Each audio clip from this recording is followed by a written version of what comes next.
Watching sports on a regular, you get a chance to see who stands out from the rest. On a professional level, you get to see what hard work can do in the offseason as it shows during game time in the regular season.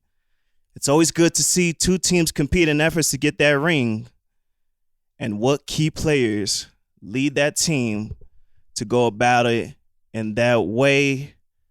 Lloyd, what's been going on, bro? Cousin. That's always a good intro. Listen, we're here. Certified athlete boy. We got some things we want to talk about, and I'm excited to be in the building. I appreciate you inviting me back. So let's go ahead and kick things off. Lloyd, what makes a strong athlete to you? Cousin, it's all about mindset and mentality. Okay. Right? Like short athletes. Right? Whenever you see a short athlete like Nate Robinson, Spud Webb, that's why they're so popular, like Steph Curry, because they look just like they're our size. They're not these monsters like LeBron and AD. They're just like us, and they have to put in the repetition, the 10,000 hours to become great, and then they have that will and want to, because when you're short in the athlete space, you get bullied a lot. So you get that tough skin. So having that mindset and mentality is probably the most important part. And that's why we love short athletes. And you mentioned Nate Robinson. How do you feel about his cross? I have to bring it up because you mentioned it. But because he made such a stamp with his height with the dunk contest. Yeah. How do you feel about him crossing over to boxing where it didn't stick as how he wanted it to? Well, if you remember when he was doing that fight with Jake Paul, he said that he was doing this for the culture and he's doing this for all the athletes. And then he went in that ring and then he found out that him being good at one sport wouldn't cross over to the next. And then he got immediately knocked out and rocked and sent to sleep. And boxing is a completely different sport, and they get on Jake Paul. They say he's a YouTuber. Why is he boxing? He puts in the hours. Puts in the hours, bro. He puts in those hours, and anything that you do repeatedly, you'll get good at. Definitely. Now, they say that, and in his past that he was into wrestling. So it started young with his brother. Yeah. So that's my next question. How important is it for the parent to start their kids young? I think it's very important for parents to introduce it. Well, let me start off here. I don't have any kids. Okay. Right. But like as a former athlete myself, you definitely. see how I started that part. No kids over the South. As a former athlete myself, I got introduced to we're African, so we got introduced to soccer very, very early. Africans love soccer. They love soccer. It's the sport of the world, right? No basketball, no football. But if you get introduced to it early, you have like a better chance of like falling in love with it. But then you also have that chance of like burning out, right? Where like it's not as fun anymore. And I reached that right around like high school. Yeah. Right? Like sports had their usefulness, but I was like, I'm not going pro, baby. I started with flag football. Come on, man. I was gonna say, right? I played a little bit of basketball and a little bit of football. Excuse me, not football, and a little bit of baseball, but like the thing is, if you start early, maybe you can like catch on to those idiosyncrasies that you the repetition when you're early, but then you run into that burnout. LeVar Ball.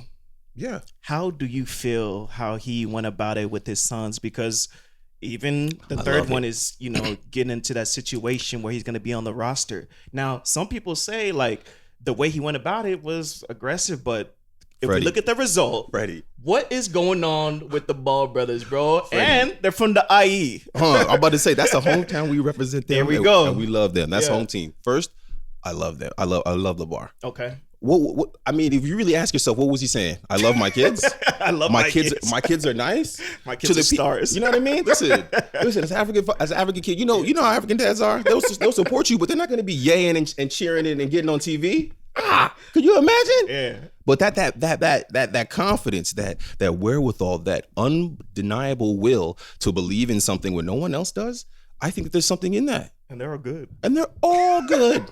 And they're all good, and it came out to be true. Yeah. The third, Melo, is he's a transformative player. Lonzo just got $85 million, bro, and that's what we're gonna talk about that a little bit deeper in the episode. And Jello is, man, I know he had a good run in the. Jello's a shooter though. Yeah, he had a run with the Pistons. I'm not sure where he is now, but I'm thinking if he can stay around, hopefully we can get him in the league too, because that's all we need. That incident in China. You think that put a little speed bump over it because he has the talent? He has a talent. I think that enough time has passed for like that moment to be forgiven, but he needs to be consistent and show someone. All he needs is one coach out of the 32 to believe in him. Definitely. Just one. There's no way that all those players in the league are better than Jello. Man. Free Jello. We want Jello in the league. Let's see it happen, man. We're going for it. We're rooting for it. Let's see it happen. Home team. Just, we need it. just because it was the father's dream. Yeah. And also because they're IU based. We need it. So shout out to Bobby Wagner. Bobby. Just watched his Earn Your Leisure just watched podcast. That was a good interview. Yeah, he's done a couple more, but I watched that full thing and man, to see like the homie talk about reading, financial reading. Yeah, but in the information age, all that is dead. My man Bobby and the rest of and a lot of that Omar. Legion of Boom, Omar, they actually negotiated their own contracts. Yeah. They became financially literate, right?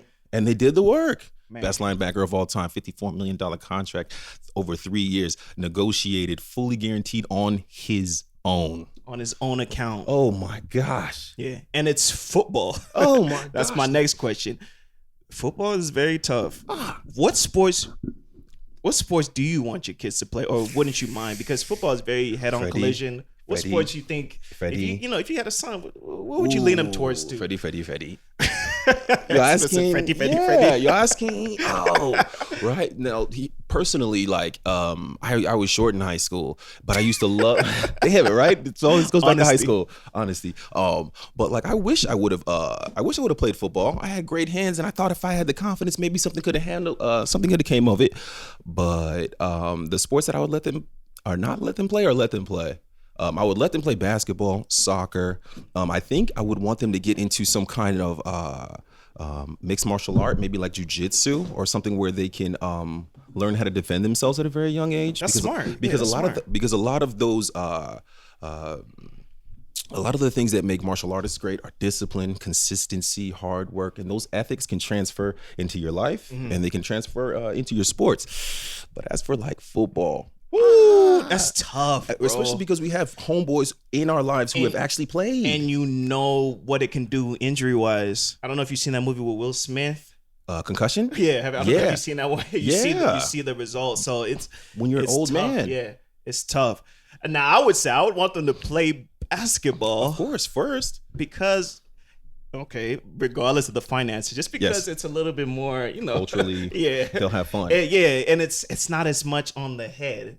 They still get injured. They could be out with a broken pinky, but they still get injured. It's real talk. But that's serious. But financially, those basketball contracts, bro, disgusting. And sometimes when they receive, that's like they're not even flinching. They're not even flinching. It's normal. It seems like now is the new norm. And my favorite group is Clutch Sports by far. They put you on game. Oh my gosh. They keep this man informed. It's LeBron James and Rich Paul. A couple of brothers, they met at an airport, interestingly enough, and he sold them. And he said, this is what I'm into. LeBron said, this is, who I am. Obviously, he knew LeBron was. They had some kind of a connection. And between those two brothers, I believe it was like maybe just before LeBron's rookie year, what they've been able to build in the NBA and change the financial future for so many African Americans brothers is it's legendary. Now, outside of basketball, what other sports you think are the most rewarding financially? Maybe baseball, soccer. I was gonna say, depending on your talent, what do you think? Because they say UFC, like the top notch, they get paid, but like Izzy, our cousin Izzy Adesanya. He's undefeated in the middleweight division.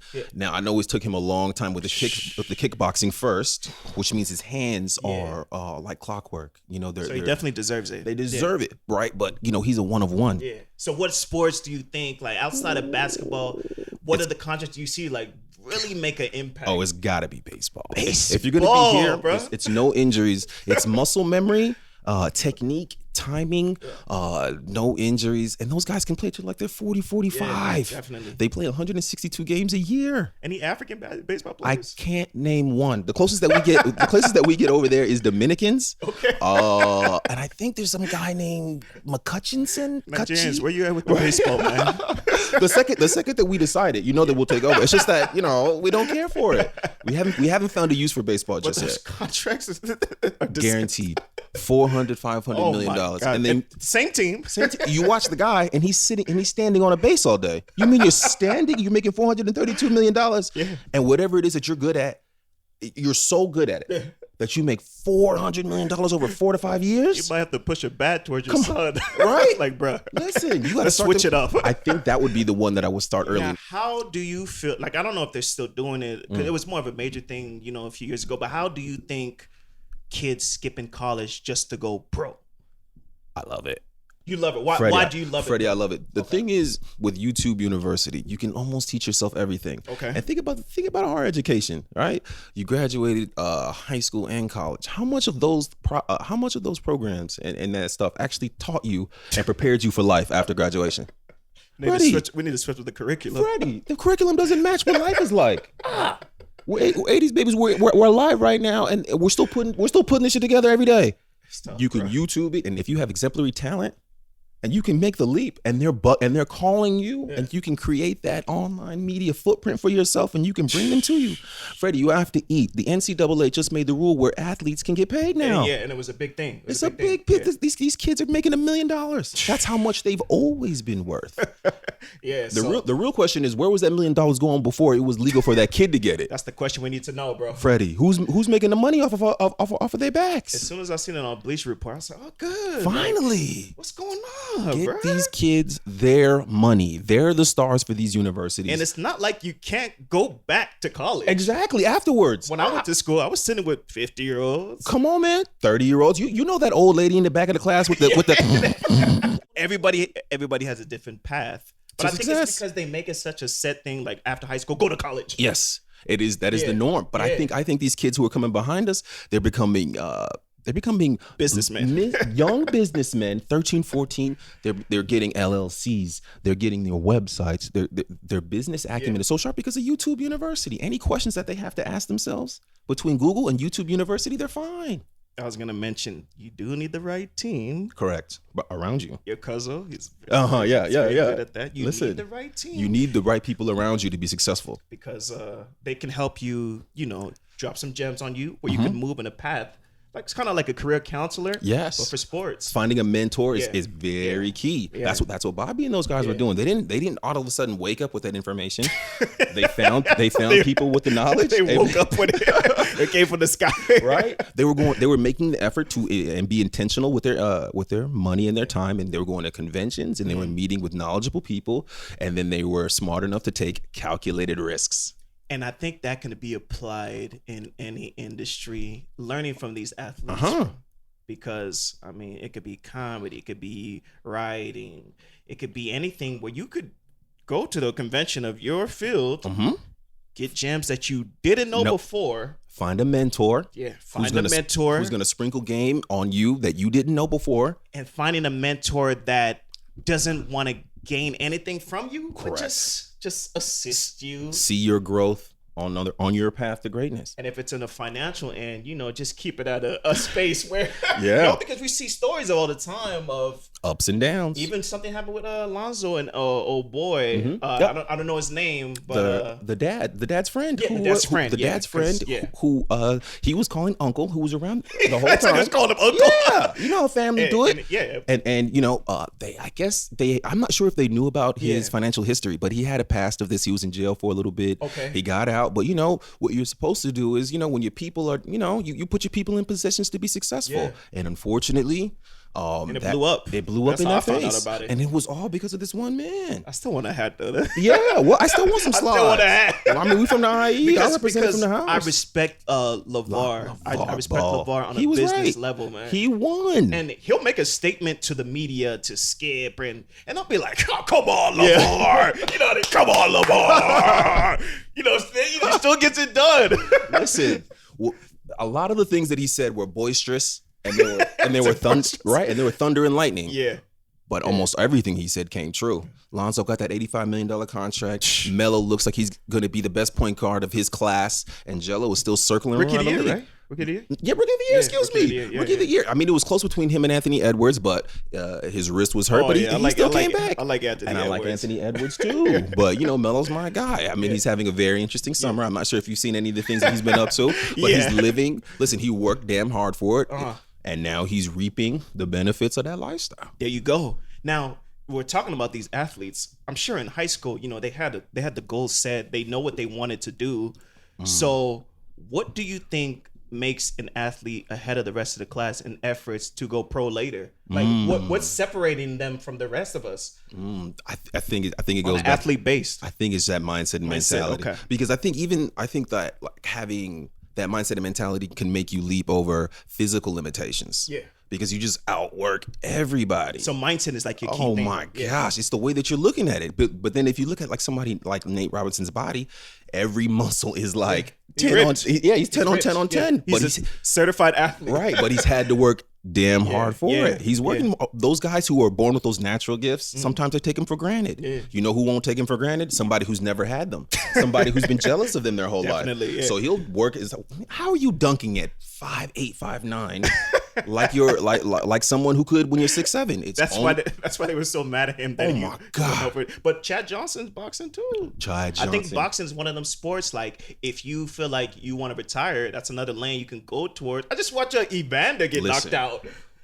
There's Thriller. no more rules when it comes to sports. These Paul brothers have literally generated this new form where they get with Showtime, Triller, and they put on boxing events. They making money. They are generating revenue where revenue was not before. How can a YouTuber, Logan, and he's probably thinking about himself, fight Mayweather? He has no business in the ring with literally the greatest boxer of all time. The man who has revolutionized the shoulder roll, promotion, marketing, and the man who came up with a recipe that has been copied so many times. Yeah. So many times. This Conor McGregor guy, he came up with...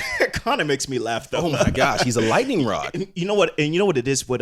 He has personality. And he knows how to sell a fight. Cousin, he has the swag, and he has the sharpness and the quick wit. So when it comes out...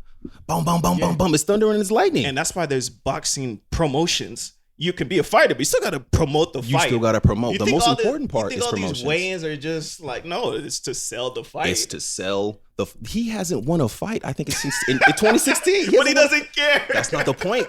Cousin. That's not the point. No, if people are really paying attention, that's not the point. Yeah, definitely. Yeah, I agree. He's exciting. He's fascinating. He's your favorite. And anything can happen at any moment.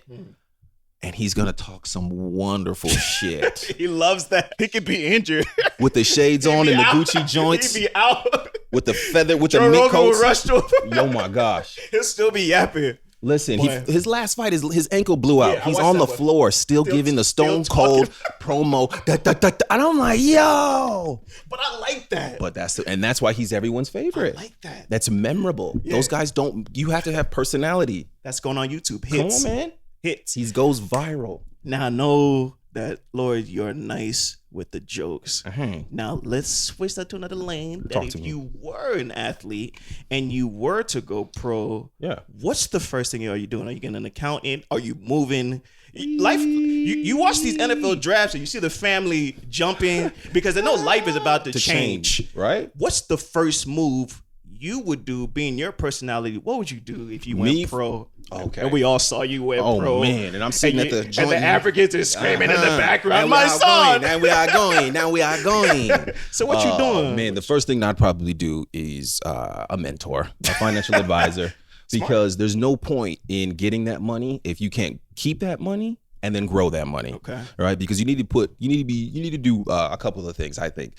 Like find a stable plateau. Okay. Right? Which is if you listen to that Earn Your Leisure podcast with Bobby, I think it's their newest episode. He said that while everyone was doing the big cars and the big houses and the big traveling and the tats and all that, he said that he was driving the same 2012 something. 2012 Audi that he used in college, cousin. Yeah.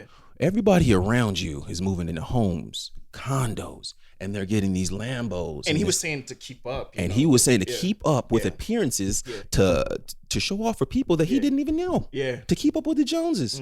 Bobby, being in and of himself, to be grounded, set up a lifestyle that he could afford. Okay.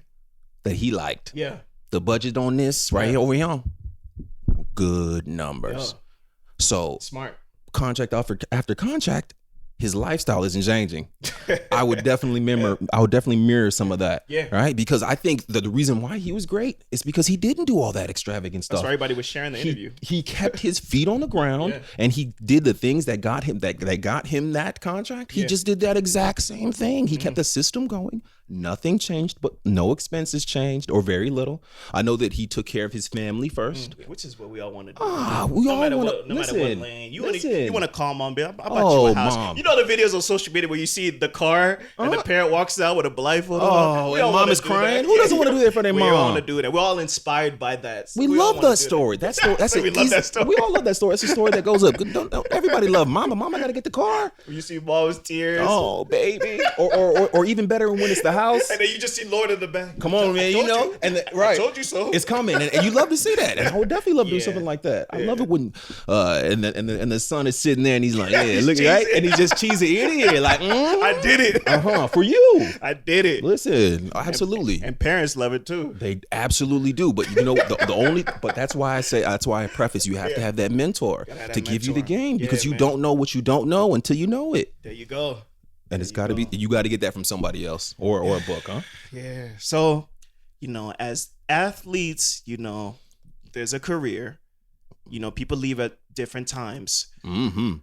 When do you think athletes decide to retire? Like, is it an injury? Is it because the heart is not eating no more? Because basketball players, maybe you can go 41, 42. I was gonna say the thing is with the way they're getting healed now, like Clay just ruptured his ACL 2 years in a row. Oh my god! And with that injury, usually that's like damn near a career ender. Oh my, that's the worst thing to see. You know what I mean? Man. And he's expected to come back this year, but we don't know what to expect when he actually gets there. How much of his athleticism, his timing, his balance, his bounce, his fatigue. Right, all his muscles in his legs. Right, are they going to overcompensate in the other leg? We have no idea what's going to happen. Sometimes the game takes you out, and then sometimes, but for very few athletes, you get to leave on your own accord. Somebody like Tom Brady, he doesn't look like he slowed down. He just cooked the Cowboys. How you doing that at 44? That's a bad man. That's what I'm saying. Aaron Rodgers is getting up there in age. Yeah. Drew Brees was pretty up there in age. Those guys with that kind of greatness, sometimes you can leave on your own accord, but most of the time the game takes more from you than you take from But him. I'm glad you mentioned Tom Brady. That is a certified athlete. Listen, fourth quarter Tom Brady, bro, is the coldest athlete on the planet. He is. We talk about mindsets. Father Time has defeated everybody except for this one man. Oh my God. Father Time takes athletes out of their prime, random this, you can't go that. All of that. Whatever the secret recipe is to his sauce, he says it's avocado ice cream. I'm calling bullshit, Tom. It's not avocado ice cream and water baths or whatever the salt, whatever he says. I don't know what it is. Bro, the game could be on the line and they'll be like, Tom Brady, he's not going to do it again. He does it again. 2-minute drill. There's not a man alive that I'd rather have than Tom Brady. Man. And he's not the best quarterback. He was the last pick in his draft. Oh, wow. And he just said, look, my name is Tom Brady. I'm from Michigan, and I work hard. And Bill Belichick took that. And they squeezed 20 years of success, 6 rings, and Tom still was hungry. He still wasn't done. He went to Tampa because Bill said you're done, and he said I'm not done. I'm not done. He got down there with some of the homies, and they put together a championship team. And now in this year, after winning it, his 7th ring and becoming the most award-winning champion in American sports history at 7 championships in his sport. He's 1-0 headed into week 2 to do it again this year. I'm not. Right. Unbelievable, this man. Yeah. Mindset, mentality. Yeah, that's why I'm glad you mentioned him. Now, as we winding down on this episode, your favorite athlete and why? I'll tell you mine after. Okay. Why is this athlete your favorite athlete? Mm-hmm. And what type of impact do you think your favorite athlete left? Well, okay. My favorite athlete of all time is Dwyane Wade. Oh wow! I didn't expect yeah. My favorite athlete of all time is Dwyane Wade. Yeah. I fell in love with his game in 2002, 2003 when he was in Marquette, and I was watching the Final Four. I never watched college basketball; it's too fast. But I was like, who is this kid slashing that, dunking? whopping threes and crossing cats over. And, you know, I like an underdog. And no one was mentioning this guy. And I'm like, oh, he's going to the draft. Let me just see where he goes. And then he got drafted to the Miami Heat. And I was like, all right. Cool. I like this guy. And then I seen his rookie year. He takes him to the playoffs for the first time in I don't know how many years before that. And he has this epic series against Baron Davis. Yeah. And I said, oh, okay. Yeah. And then when I got to hear him speak, he was a victim of a single parent household. His mom was on drugs. And he said, all I just wanted to do was hoop. Yeah. All I cared about was hoop, but not just hoop on both sides. Right. So all his offensive skill and everything that he does on that side, that's natural gifts. But he talks about defense, right? And the devil being in the details on this side where it's effort, attention, and will. And how he doesn't want to be like an average guard who just scores a bunch of points. He wants other guards to see him and go, damn, I don't want to, I gotta come down on this side and deal with this dude. He has literally become his career is over now, but during his career, he became the guard with the most block shots in NBA history, 3-time NBA champ, 1-time NBA Finals Come MVP. on with the stats. Come on, man, this is my guys. This is your guy. Because when I talk about this, right, the Kobe, LeBrons, and the Jordans, I got to make sure. You know what I mean? That's what I was expecting. For sure. Oh yeah, see, but that's a good pick. Yeah, but that's why I liked him because he was the underdog. No one saw him coming. And he just stepped consistent. He tweaked what everybody else was doing. I'm gonna play defense. Y'all don't play defense. Vince Carter, Tracy McGrady, all the top dogs. All those guys are one-sided. What separates the LeBrons, the Jordans, and the Kobes was their attention to detail on defense. There you go. Come on, man. Doing the shit, mastering the shit that nobody else wanted to do is what made him great. And I know that there's a message in there. Now, after his career, some of the social things that he's been able to do in his business acumen. Oh my gosh. He's literally a part owner of the Utah Jazz. He has socks. He has wine. Lanes, my gosh. And that's what makes him, I think, so great. Who's yours? Well, I'm going to say Kobe Bryant. I was going to say, you an LA kid. I'm going to say Kobe Bryant. Yeah. And you mentioned all the stuff that Dwyane Wade did after. I feel like Kobe had so much more to give. Didn't he win an Oscar? Oh my God, we just won the Oscar. He was about to make the WNBA much more palatable for pure basketball fans. Man, and the princess, she was gonna come up and be hooping with us too.